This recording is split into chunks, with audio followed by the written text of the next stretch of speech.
right, you guys, 21, we've got scientific notation and 2 statements of equality. So we're just writing word problems and solving. So go ahead and write down the scientific notation problem that you've got here.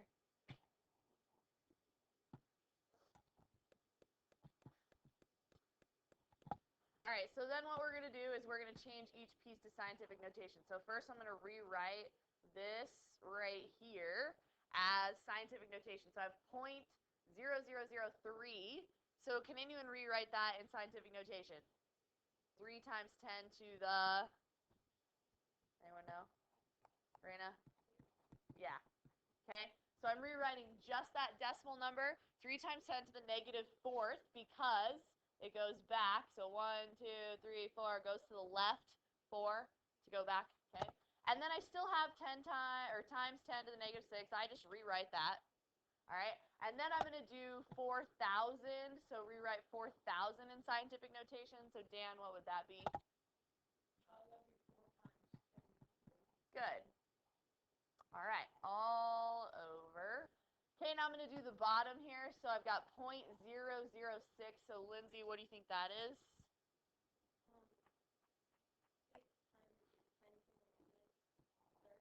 Good. Okay, 6 times 10 to the negative 3, because it goes back 3 spaces. Okay, then I still have this times 10 to the 15th, so I just rewrite it.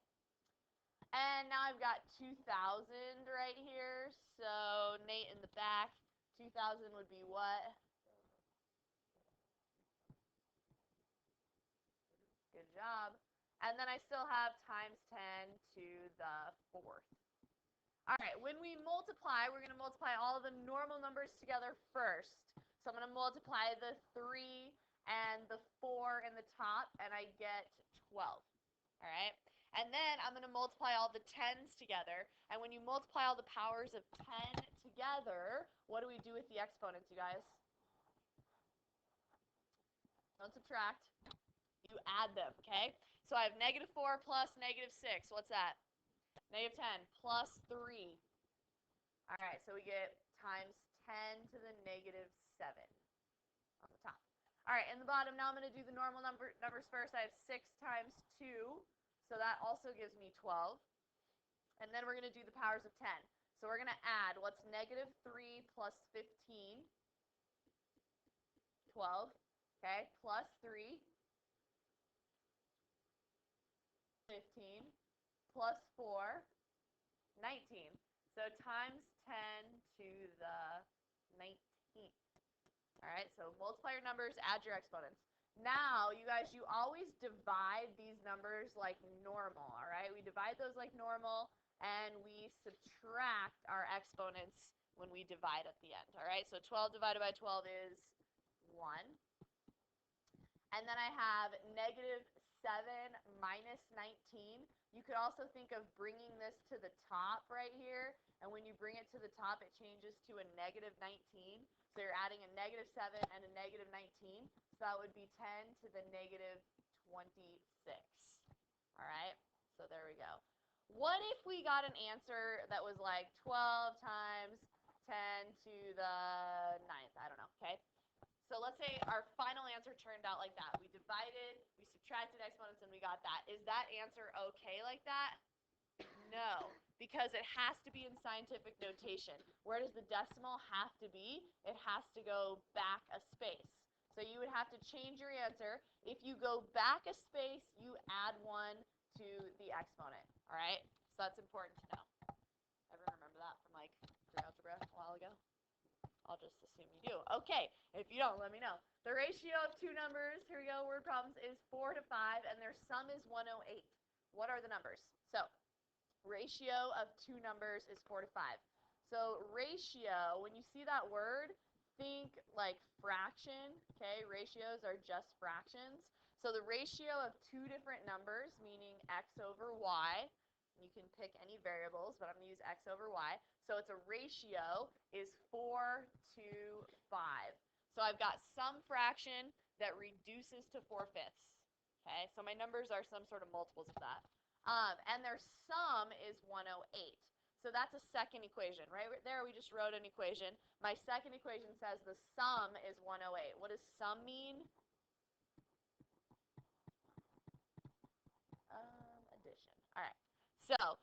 sum is 108, the ratio is 4/5. That's how that is going to look. Now what we can do to simplify this top one is we can cross multiply here. So x times 5 is 5x, and y times 4 is 4y. And then we can come down here and solve. So you guys could do substitution or elimination. This one is already kind of set up for substitution. I would do substitution, but you could do elimination. You would have to subtract the 4y, multiply by something, okay? But for substitution, we could solve for either one of these variables. So I'm going to solve for x, which means I'm going to subtract the y from both sides. So x is equal to 108 minus y. And I'm going to come up here, and I'm going to plug in my x into this equation. So 5 times x, which is 108 minus y, equals 4y. Okay, so I'm going to distribute here 5 times 108, 540, and 5 times negative y.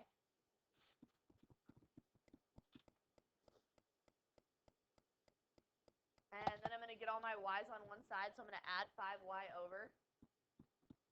And we get 9y. Divide both sides by 9, and what do we get? Okay. So 60 is y. So if I come back over here and plug in 60, or right here we could plug in 60. What's 108 minus 60?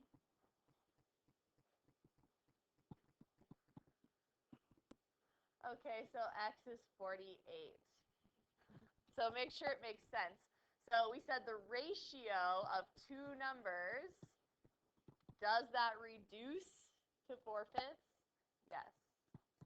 Okay. And then do they add to 108? Yes. So if you want to check them, all right? Another word problem we won't solve probably, but we'll set this up. This one's easier than the last one. The sum of two numbers is 136. So Angelo, what would you write for an equation? The sum of two numbers is 136.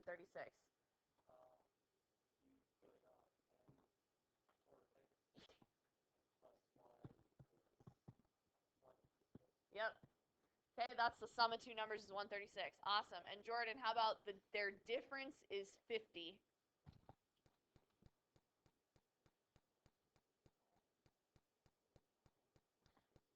What does difference mean? There you go. Their difference, that's a whole nother equation, is 50. Okay, so the sum of two numbers is 136. Their difference is 50. This one, what's faster, you guys? Substitution or elimination? Elimination, actually, because y's already canceled, right? So you just be like, oh, 2x equals 186, and then 43 is your answer. Find the other answer, right? You guys can do that. Okay? So just make sure you know sum and difference. You might want to write those words in your notes so you can remember. That is it.